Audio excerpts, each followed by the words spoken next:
Let's talk about money. Men and women have been concerned about money since the first coin was fashioned in Asia Minor about 700 BC. You might say that money's like good health, in that we're concerned about it to the extent that we don't have it. The purpose of this message is to get down to basics, to clear the air surrounding the entire subject of money. To do this, I'm going to have to get absolutely elementary, and while you may already know most of the things I'm going to say, I think it's important that we remind ourselves just exactly what money is, how much of it is enough, and how to earn the amount of money you need to live the way you want to live, now and in the important future years. To begin, let's get rid of the old myth, once and for all, that money is bad or unimportant.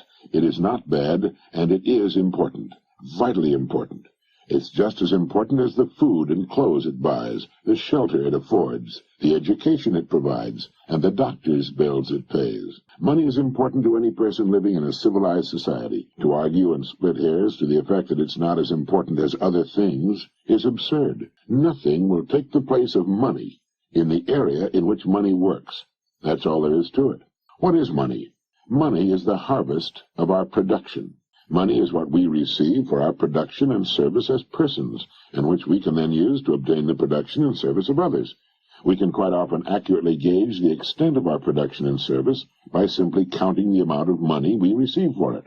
You will still hear people say, money won't bring happiness. The earning and possession of money has brought a lot more happiness than has poverty. Money's a warm home and healthy children. It's birthday presents and a college education. It's a trip abroad, and the means to help the older people and the less fortunate. We're not saying that piling up a lot of wealth is important. What we are saying is that money is important because it's the only reward which is completely negotiable and can be used by everyone. Look at it this way. A diamond is more valuable than a lump of coal, yet that's exactly what a diamond was at one time. And just as a lump of coal can be transformed into one of the world's most valuable objects, a human being can vastly increase his own value to the world. Try to remember this formula. The amount of money we receive will always be in direct ratio to the demand for what we do, our ability to do it, and the difficulty of replacing us. A highly skilled human being is worth more money in our economy than a person who is not highly skilled and who can be easily replaced. This is not to say that one person is any better than any other person. Remember that in this message we're only talking about money, nothing else. This is why there are few limitations on a person within his company and industry. His income will be in exact proportion to the demand for what he does, his ability to do what he does, and the difficulty of replacing him. That's why the whole idea of trying to get something for nothing is ridiculous and won't work. A top jockey will earn upwards of $200,000 a year, which will represent 10% of the winnings of the horses he rides. You might say riding a horse serves no useful purpose, but the demand is there, useful or not. It's the same with a star in show business. His or her income will very accurately reflect the demand for what he or she does. And that's why preparation for life is so important. Luck has been defined as what happens when preparedness meets opportunity. A great opportunity will only make the unprepared, the unqualified, appear ridiculous. For every one of us, opportunities are all around us. Our ability to see them will depend, in large part, on how well we have prepared ourselves. Now, how do you stack up in this regard? Now, while this may sound elementary, you'd be amazed at the number of people who want more money, but don't want to take the time and trouble to qualify for it. And until they qualify for it, there's no way on earth for them to earn it. It's like the person who wants a good-looking figure but doesn't want to stay on a diet long enough to get it. To 9/10 of the world's population, the average North American is already rich. There's a greater difference between the standard of living of most of the world's population and our average worker than there is between the standard enjoyed by our average worker and the richest man in the country. Our working man has just about everything the wealthiest man has, only smaller. He has a home, car, often two of them, radio, TV, savings account, debts. They're just smaller. His food is as good and just as plentiful. His bed is just as comfortable. His home is just as warm in the winter. He has exactly the same amount of time, and just as much, maybe more, freedom. His life expectancy at birth is 70 years. For the rest of the world, on the average, it's less than 40. With only a fraction of the world's population, we in the free world have half of the world's total money income. We have more than 2/3 of all the automobiles on Earth. So in talking about money, Let's understand that we're already rich as people. Now, how much do you want? How much money do you need to live the way you want to live, to accomplish the goals you have established for yourself? Most people think they want more money than they really do, and settle for a lot less than they could earn if they went about it the right way. The world will pay you exactly what you bargained for, exactly what you earned, but not a penny more. You remember the poem that goes, "I bargained with life for a penny, and life would pay no more"? Well, that's about it. We will receive not what we idly wish for, but what we justly earn. Our rewards will always be in exact proportion to our service. If you don't like your income, you must devise ways and means of increasing your service. And this is an individual thing. No one can do it for you, although you can get ideas from others.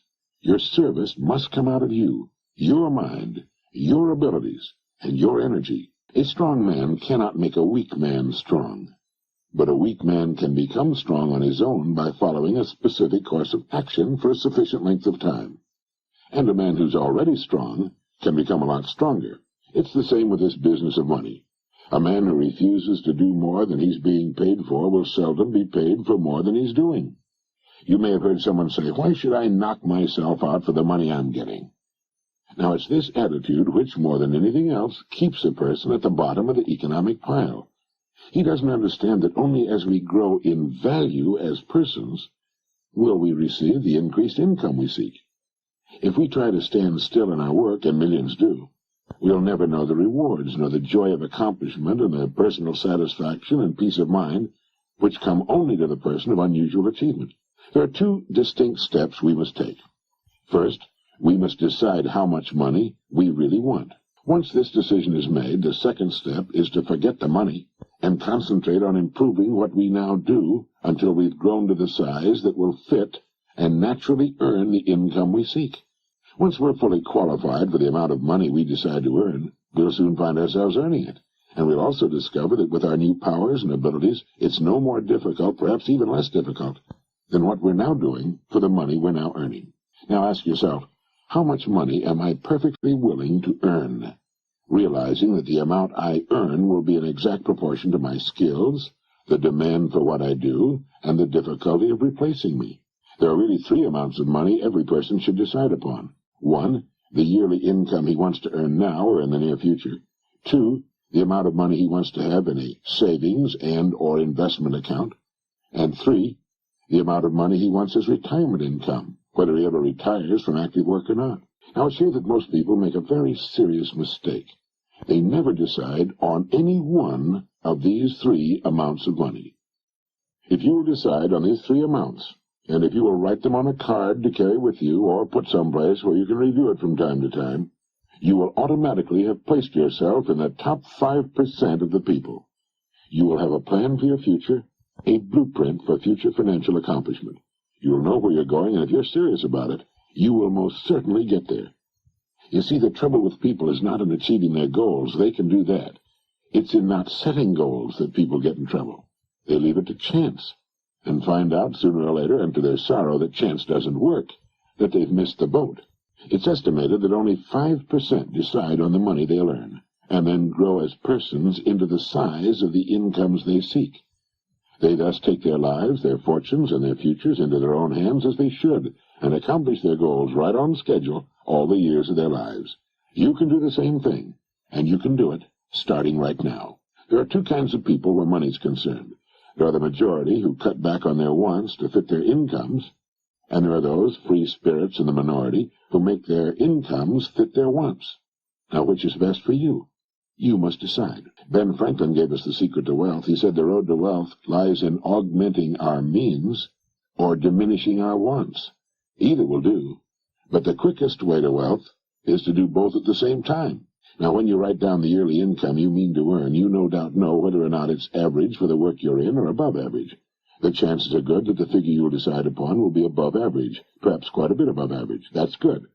Now ask yourself, who in my line of work is now earning that kind of money?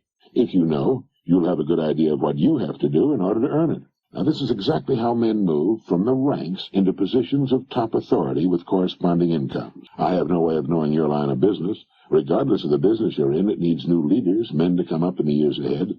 Everything is expanding, getting larger, and with the increase in size and scope, the most desperate need is for the dedicated, able person who can learn to lead the field, and to lead others as well. Some of the top executives in the nation today were once accountants, shipping clerks, struggling lawyers, service station attendants, salesmen far out in remote territories, sales clerks, mailroom boys, mechanics.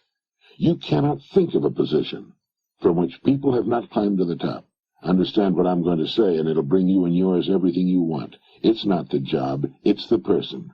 It's not your present circumstances which count, but the circumstances you make up your mind to achieve that are important. The only limit on your income is you, and the income you decide upon can be achieved within the framework of your present work, industry, or profession, where you already have a start and a place. All you need is the plan, the roadmap, and the courage to press on to your destination, knowing in advance that there will be problems and setbacks, but knowing also that nothing on earth can stand in the way of a plan backed by persistence and determination. With the income written down that you intend to earn, spend a part of each day thinking of ways in which you can increase your service, knowing that you have only to manage this and the income will take care of itself. Since the amount of money you want to earn is more than you're now receiving, your part of the bargain is to find ways of increasing your service until the gap has been bridged, and more than bridged. Look at your card, with the 3 amounts written on it. By setting a financial goal, you're demonstrating faith. You'll find that you'll begin to become what others call lucky. You'll begin to get good hunches and ideas. You'll take far more interest in everything about your work and your company. You'll see opportunities in your work and environment you've never noticed before. In fact, you'll soon discover you're no longer the same person. You'll care less how others are doing their jobs and concern yourself more with the manner in which you do yours. By your example, you'll inspire others to do their jobs better. Have faith in yourself and the quiet, firm inner knowledge that you can and will accomplish your goals. Know that the answers you seek will come to you in their own time if you only keep looking for them. Above all, realize that money cannot be sought directly. Money, like happiness, is an effect. It's the result of a cause, and the cause is valuable service. Keep money in its proper place. It's a servant, nothing more. It's a tool with which we can live better, see more of the world, give our youngsters the education they need and a good start in life. It's the means to a happy, carefree retirement in later years. Money is necessary to modern life, but keep it in its place. You need only so much food to enjoy good health. You need only so much money to live comfortably, securely, and well. Too much emphasis on money reverses the whole picture. You then become the servant, and the money becomes the master. As Horace Latimer put it, it's good to have money and the things money can buy, but it's good, too, to check up once in a while and make sure that you haven't lost the things that money can't buy. Every person should know happiness in his work and home, and prosperity. These things can and should be yours. Now, play this message as often as you can during the next week. Fix your plans firmly in your mind, and relax. Keep cool and calm. Be as serene as you possibly can be. You have nothing to worry about. Right now, you may have no idea at all how the additional income you seek is going to come to you, nor how you're going to save the amount you want in a savings account, or how you can possibly arrange for the retirement income you've decided upon. That isn't important. Remember that the only really important thing is that you know what you want.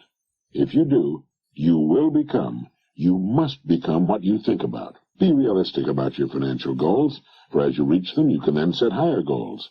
Trying to jump too far too soon can often result in confusion, tenseness, and worry. Take your growth in sensible, logical steps, remembering that the big thing is that you know what you want, and that you realize your rewards will match your service. That is, that you must devise ways and means of actually becoming the person who is worth the amount of money you have established for yourself. A person may be worth more than he's getting for a while, but the two will match up. They have to. In fact, unless a person is worth more than he's now receiving, he cannot move ahead. He's receiving all he's worth. It all gets back to the great law that controls everything in the universe, cause and effect. The cause must precede the effect, or the effect cannot occur. This is why people who try to get something for nothing are only fooling themselves and earning the disillusionment and frustration they must one day reap. You can have what you want. You need only make up your mind.